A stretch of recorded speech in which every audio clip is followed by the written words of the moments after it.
I got a chance to play Dying Light the Beast early, and I have some thoughts. I got to really play around with the combat, the parkour, the new beast mode mechanic, and I got to hear Sweet Daddy Crane's voice once again. There must be so much on your mind right now.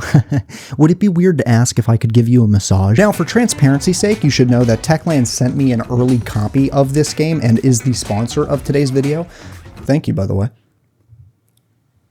Little old me. Now, keep in mind, they only sent me a sliver of the game. During my playthrough, I only had about 2 hours to play, so I didn't get to see the full scope of this game, and there was very little story elements showcased to me in this build. So there were plenty of features that I did not get to fully explore, but from what I was able to play, guys, this game fucks. Now, I know what you're thinking. McSpoons, if Techland sponsored this video, how do we know we can trust your opinion? How do we know you're gonna be honest when it comes to reviewing this game?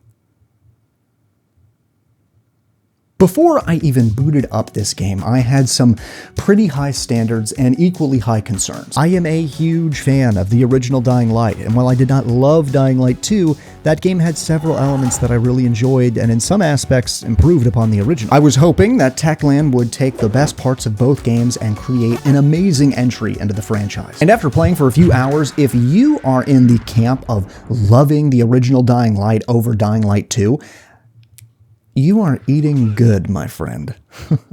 You are taken care of. It is clear that the main criticism the series has had was the drastic tone shift from the first game to the sequel, and they absolutely took our feedback seriously. This game felt like a return to form and brought back all of the flavor that made the original one of the greatest zombie games ever made. That's not to say they made no attempt to experiment. The brand new shiny toy for this game is when Crane enters into beast mode. I have a lot to say about this mode, and I will touch on it later, I promise. But it's very clear that the dev team wanted to invoke the original tone over the sequel. The art style and setting feels very different yet nostalgic to me. While when I heard this game was going to take place at Castor Woods, I somewhat expected very little city life, and I was wrong. The architecture here has an overwhelming sense of somber, and the town feels like it itself is fighting an infection. And that is badass. I hate to constantly compare this new game to its predecessors because while it definitely follows in the footsteps of the original, it also feels very unique. In fact, something that surprised me was just how unforgiving this game was. This could have been just my skill, and that is a pretty valid theory, but I often found myself scavenging and looting as much as I could just to survive. Yes, give me that good shit. I'll take that, thank you.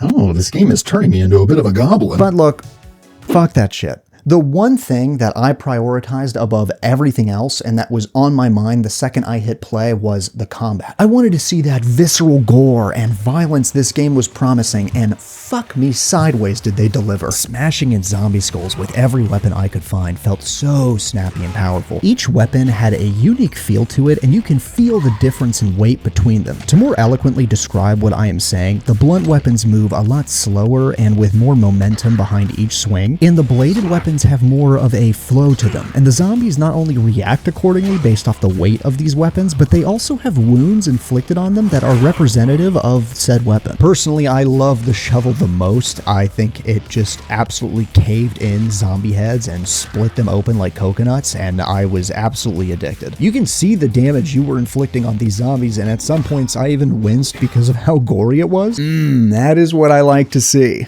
Oh, okay. All right. But one of the most fun mechanics of this game is absolutely the beast mode feature. Once this little bar down here becomes fully loaded, you enter into beast mode. This was so much fun. I was tearing through these zombies like they were butter, and for some of the boss fights, it was kind of the only way I was going to win. Not to mention that you get to hurl your body upwards like you're some kind of superhero, and I honestly wanted it to last longer. Although, if I got what I wanted, it would probably not have been nearly as impactful and would switch this game into baby doll easy mode. This mode also has its own skill tree that you can level up and get even cooler shit, but I was unable to fully explore this because I just didn't have enough time to level up Crane. Now, to shed some much needed love on Dying Light 2, there is no doubt that the game handled human enemies better than the first one did. They took some of that sweet human AI from the second game and threw it into this one. I didn't get a ton of footage fighting human enemies, but from the limited parts of the game I did get to fight them, I only wanted to kill more of them. No matter how hard I tried to cheese them, they would often outsmart me, and they pose a real threat. I was really hoping the human enemies in this game would be just as fun as they were in the second, and I have to say they absolutely are. Now, while the base combat in itself was really fun, that's not the main reason as to why killing zombies in this game was so fucking fantastic. Well, what could this be? Well, if you just keep watching the fucking video, you'll find out. Headass. Something I wanted this game to have that was absent in Dying Light 2 was that free-flowing physics that the first game was known for. There are several videos talking about how Dying Light 2 opted for a more animation-based hit registration over a randomized ragdoll one, and this was my least favorite part of Dying Light 2. That is not the case here, my friends. Zombies stumble and can accidentally fall off buildings in a natural and admittedly funny-ass way. And once again, my favorite method of killing has returned.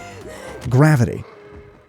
I'm not kidding. I would often prefer kicking zombies off buildings than smashing their head in with a hammer. Now, this was a bit of a problem because it's clear they wanted this game to be a survival game. There are many fights that are just not worth engaging in because, again, this game is punishing. All of the resources you would need to craft healing items are pretty scarce. Actually, most of the items in this game are pretty scarce. If you're not careful and you rush into a situation, you will get swarmed by the undead. And unless you are FPS Survivor, you are fucked. I absolutely love the zombie AI in this game.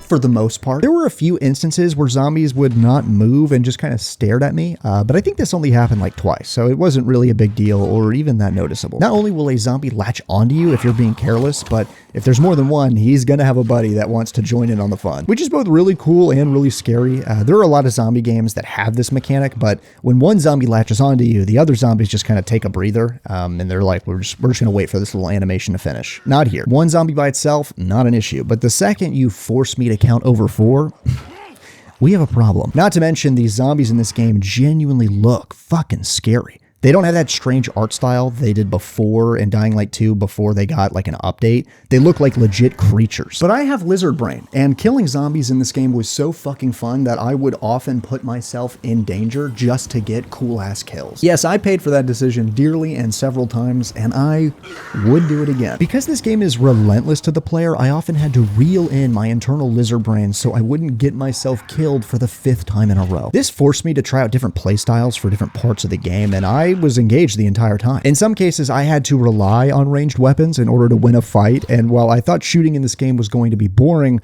I was wrong.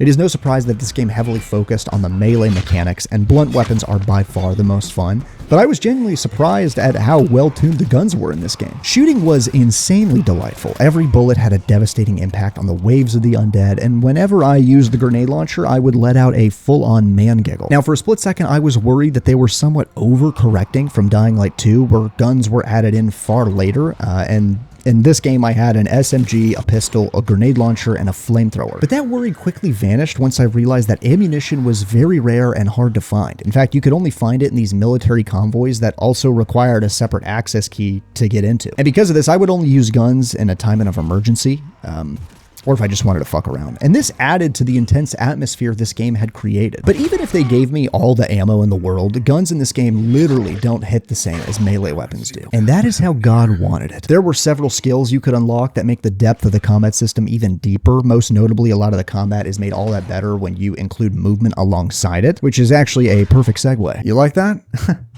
I am pretty good at transitions. Every single aspect of my video is very well planned. If anyone here was foolish enough to think that Techland was going to drop the ball when it came to parkour, you are silly and wrong. And you have egg on your face. Clean that up, buddy. The game's parkour for most...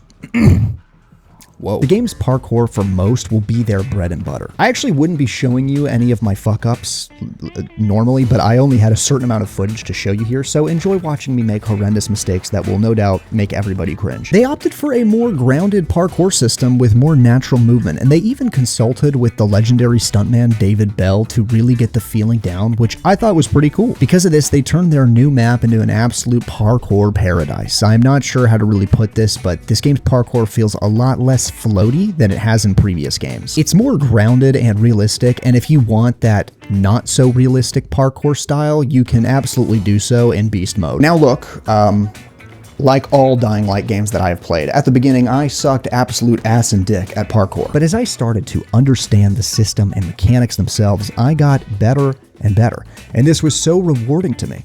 That does highlight an issue I had with this game, however, and that's that I wasn't actually getting any parkour XP from doing good parkour. I remember in older games you used to get rewarded for such acts, but here it's absent for some reason, and I really hope it makes a return before the final launch. However, leaping across the beautiful landscape of Castor Woods was so fun in itself that was more than enough reason for me to explore the map, because I wanted to see what other cool shit I could climb. Look, I'm a simple man. I like to climb cool shit, and I want to find more cool shit to climb.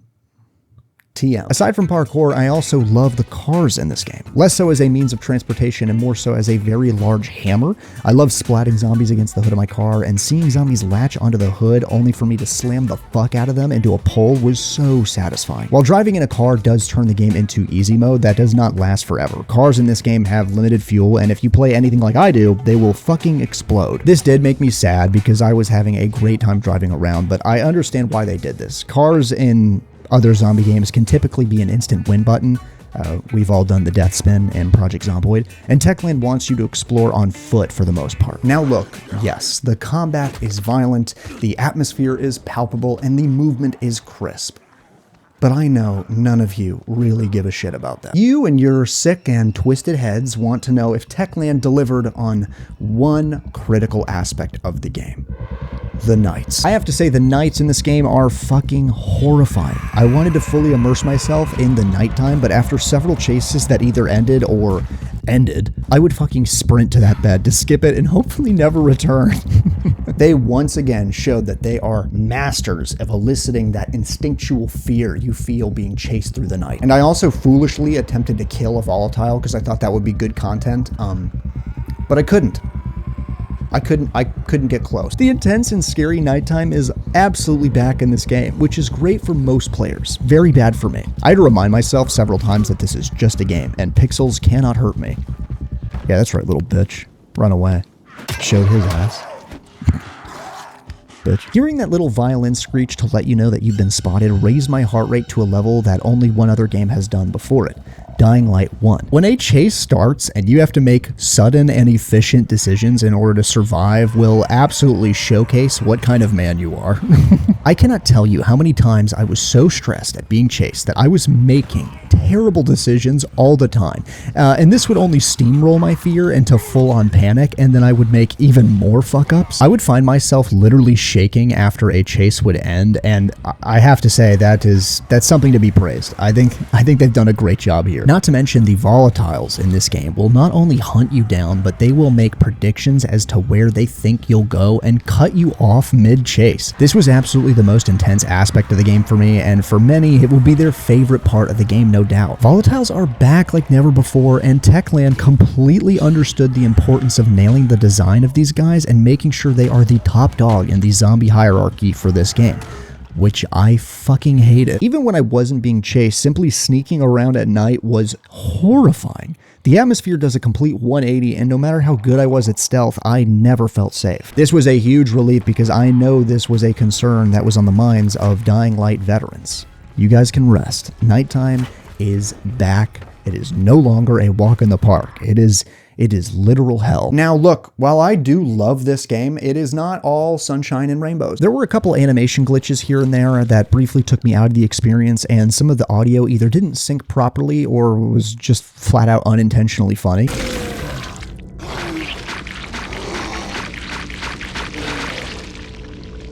I wasn't able to play much of the story, like honestly barely fucking any of it. But from the characters I was introduced to, aside from Daddy Crane, oh my god, stay perfect, didn't really resonate with me. It was a bit of an alarming sign, but if I'm being honest, I don't really remember that much of the story from either game before this one. That's code for saying I didn't really like them. There's a chance this opinion changes when the full game is out and I really get to dive into the characters more, but I ain't gonna hold my breath, alright? It also wasn't the most fair starting point either. In order to avoid any story spoilers, the demo they sent me had me starting off well past the beginning of the game, so that should be said. If anyone thinks I am not being honest in my review because I didn't list enough negatives, that's a fair criticism on my end. But I really think I just didn't get to play enough to uncover any more blemishes this game might or might not have had. When I played the full game, it'll be a full review. But for the most part, what I saw here was fucking rad. Look, if you're a fan of the original game and have been waiting for a proper sequel to come out for your cherished zombie parkour game, I have some very good news for you. This game was really able to scratch the itch that had been lingering there since 2015. All the basic metrics that I wanted this game to achieve were met. I love the combat, the movement, the map, and unfortunately, yes, the nights were proper scary. If you were looking for a Dying Light game that completely flips the formula on its head and does a complete drastic shift from either of the first two games, that's not the case here. It definitely follows in the footsteps of the first game. Let me put it in a more simple way. If you liked either of the previous Dying Light games, you're going to like this one. I will make a more in-depth review once the game is fully released, and I really plan on focusing on the story, but for now, as just a 2-hour demo, I really liked it. But alas, after only playing for 2 hours, I am really upset that I no longer have access to the demo, and I just keep wanting to play it again. So if anything I said here resonated with you and you were maybe on the fence of getting Dying Light the Beast, I think you should get it. I think you should give it a try. Unleash the Beast, September 19th. Pre-order now.